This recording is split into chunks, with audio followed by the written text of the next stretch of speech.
இன்றைக்கி நம்ம பார்க்க போகிற மூவி வந்து ஸ்டீல் மை ஹார்ட். இது தமிழ் டப்பில் அவைலபிளாக இருக்குது, மறக்காமல் செக் பண்ணி பாருங்கள். இப்போ நம்ம கதைக்குள்ளே போயிடலாம். இதில் வந்து ஒரு சீரியல் கில்லரை காட்டுறாங்க. அவன் வந்து 3 மாதத்துக்கு முன்னாடி 6 உமனை கடத்தியிருக்கான், 5 பேரை கொன்றுவான். ஒருத்தவங்க என்ன ஆனாங்கன்னே தெரியாது. இந்த கொலையெல்லாம் யார் பண்ணுறது, யார் இந்த சீரியல் கில்லர் அப்படின்னு போலீஸ் இன்வெஸ்டிகேட் பண்ணிகிட்டு இருப்பாங்க. அவங்களாலையும் இதை கண்டுபிடிக்க முடியாது. அப்போ தான் நம்ம ஹீரோவை காட்டுறாங்க. ஹீரோ வந்து இதில் டிடெக்டிவ் இன்வெஸ்டிகேஷன் ஆஃபீஸராக இருக்கார்.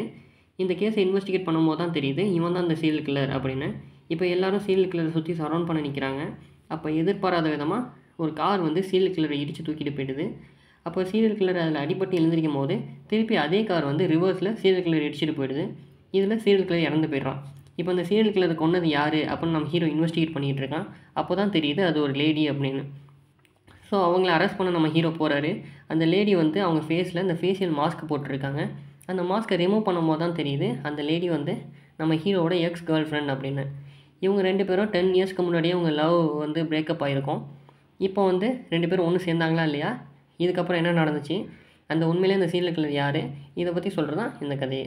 எனக்கு இந்த movie okay to decent watch அவுட்டாக இருந்துச்சு. இந்த மூவியில் ஸ்க்ரீன் பிளேலாம் நல்லாவே பண்ணியிருக்காங்க. இந்த மூவியில் ரொமான்ஸ் அண்ட் காமெடிஸ்லாம் நல்லாவே இருக்கும். மறக்காமல் ஒன் டைம் செக் பண்ணி பாருங்கள். இந்த மூவிக்கு நம்ம கொடுக்க போகிற ரேட்டிங் 5க்கு 3 கொடுக்கலாம். இதில் அடல்ட் கண்டென்ட்லாம் ஒன்றுமே கிடையாது. இதை ஃபேமிலியோடய பார்க்கலாம். மேலும் இது போல் தகவலுக்கு நம்ம சேனலை சப்ஸ்கிரைப் பண்ணுங்கள், பெல் ஐக்கானை தட்டி விடுங்க.